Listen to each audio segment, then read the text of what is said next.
And welcome to Hannity. This is a Fox News alert. We are less than 3 hours away from a government shutdown. And as we inch closer to midnight, Republicans have been standing their ground.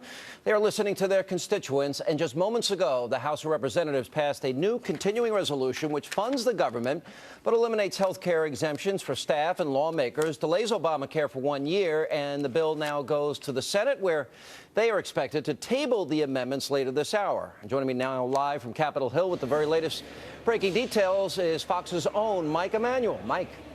Well, Sean, good evening. The latest in a series of ping-pong matches, if you will, bills going back and forth between the House and Senate. The vote in the House a short time ago was 228 to 201. And before this critical vote, House Speaker John Boehner made this final appeal. I talked to the president earlier tonight. I'm not going to negotiate. I'm not going to negotiate. We're not going to do this. Well, I would say to the president, this is not about me. And it's not about Republicans here in Congress. It's about fairness for the American people. Why don't we make sure that every American is treated just like we are? But Senate Majority Leader Harry Reid says this bill is dead on arrival in the United States Senate. While Boehner has spoken with the President of the United States, there have not been a lot of conversations back and forth between the House and Senate trying to negotiate some sort of deal. Democrats continue saying to their Republican colleagues that the lawmakers should just pass a straight CR, a continuing resolution, in other words, just funding the government. Mr. Speaker, have the Republican Party have the courage of its rhetoric and let the House work its will. I dare you to do that. Let democracy work. Don't be dictating to America that they're going to shut down the government. Let's vote on it. Put a clean CR on this floor. Republicans continue trying to go after Obamacare, trying to delay at least parts of it, seeing this as a last chance. Harry Reid and his Democratic allies continue saying it is not going to happen unless one side or the other is willing to blink. Most folks up here on Capitol Hill predict there will be a government shutdown of some duration. Sean? Mike, let me just be clear for our audience. Now, first, the Republicans sent a bill that would literally defund Obamacare, got sent back. They didn't even discuss or debate it in the Senate. Then they put in a delay, a 1-year delay. Then it got sent back again. And what this bill that they just voted on, it's a year's delay implementation of the individual mandate. We've already delayed the employer mandate, and it would repeal the health subsidies, in other words, the exemption for members of Congress and their staff. Is Harry Reid unwilling to even discuss that? Not willing to discuss it, not going to touch it. He says leave Obamacare alone. He says over time he believes that Obamacare will be as popular as Medicare. So bottom line, he's not willing to touch it, discuss it, nothing. And so that's why we're stuck, because there have not been ongoing conversations. There's not been a I'll give a little of this if you give a little of that. It's been House Republicans passing bills, Senate not taking them up, stripping out those amendments, sending them back. And so then the House Republicans go again. And the same process happens time and time again. All right, Mike Emanuel, thank you so much. We'll be checking in later this hour. We expect the Senate will be taking this up in mere moments. When it happens, that vote happens, we'll have it live here on Fox. And also joining me now from our nation's capital, Senators Lindsey Graham and John Barrasso. Guys, good to see you. Senator Graham, let me see if I understand this. The president will talk to Syria, Iran, Vladimir Putin, but he won't talk to members of the House of Representatives or the U.S. Senate. Do I have that right? Yeah, but it's an unsustainable position over time. But yeah, you got it right. Yeah, Senator Barrasso? Well, the House is doing something that is reasonable and fair tonight. They voted to keep the government open as well as to get rid of special privileges. The president has unilaterally said businesses get the employer mandate delayed for a year. As a guy said to me in Lovell, Wyoming, why did the boss get this special break, but the hardworking taxpayer doesn't? So all we're trying to do is, number one, make sure that workers get the same 1-year delay as the bosses have gotten, and two, eliminate this special deal for members of Congress and the White House that, again, the president unilaterally has granted, and I don't think he has a right to do it. We need to get rid of that. Well, the president's amended this bill now on his own unilaterally 14 times. Yes. Do both of you agree at this point, after the House has now attempted to do this 3 times and they've been negotiating with themselves, do you both agree that maybe it's time to stop negotiating with themselves and wait for the president and maybe Harry Reid to come to the table?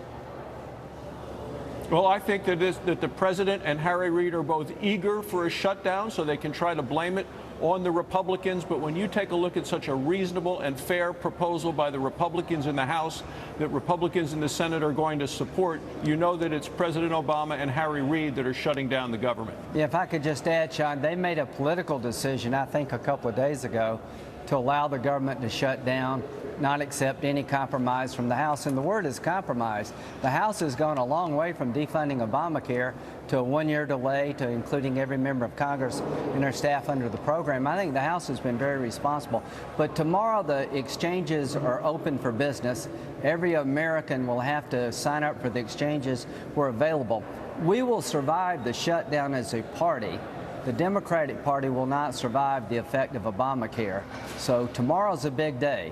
It will hurt us in the short term as a party, but it's going to kill the Democratic Party because tomorrow Obamacare starts in earnest. All right, well, we've shut down the government 17 times. It's not like this is unprecedented. Right, And believe it or not, we actually do survive. Life goes on. Yes. Eventually, something will happen. But, you know, the president made a big deal of saying that this is the law of the land and basically saying he's elected. Don't we repeal bad laws all the time? I mean, isn't that common practice? You know, the president was elected, yes, but so was the Congress. And don't we have a system of checks and balances and separation of power? Isn't it Congress that has the power of the purse?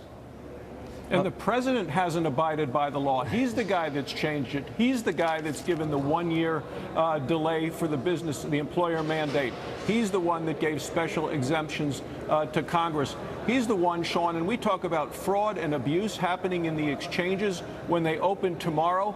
He's the one that said, oh, we'll just use the honor system. We're not even going to verify someone's income to the extent that they should, that the law calls for.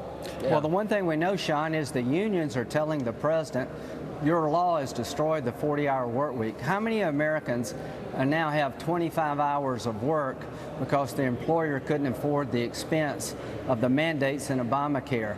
This law is really bad for job creators. It's hurting the people it was intended to help. And over time, we're going to win this.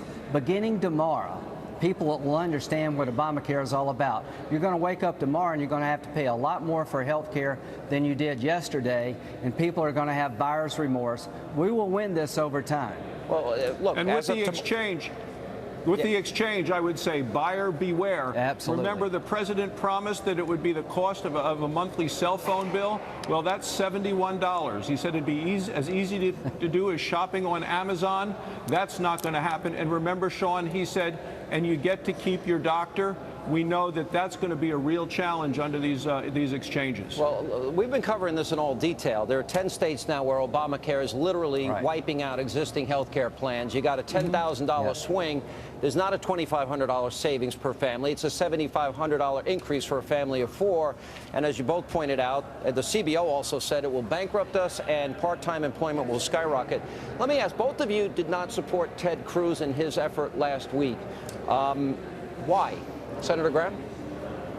Well, I thought it was a tactical decision that, quite frankly, I couldn't support.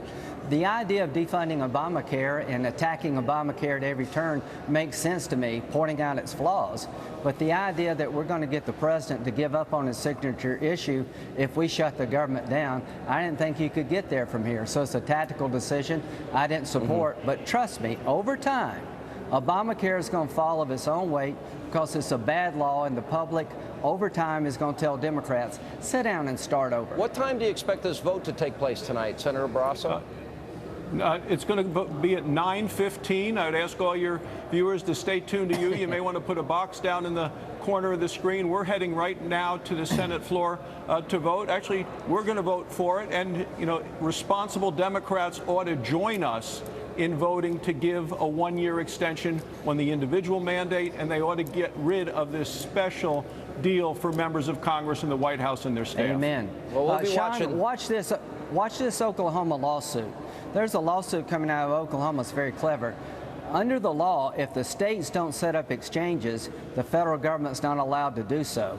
And a lot of states have not set up state exchanges. So watch the Oklahoma case going to the Supreme Court. There's a lot of litigation yet to be had.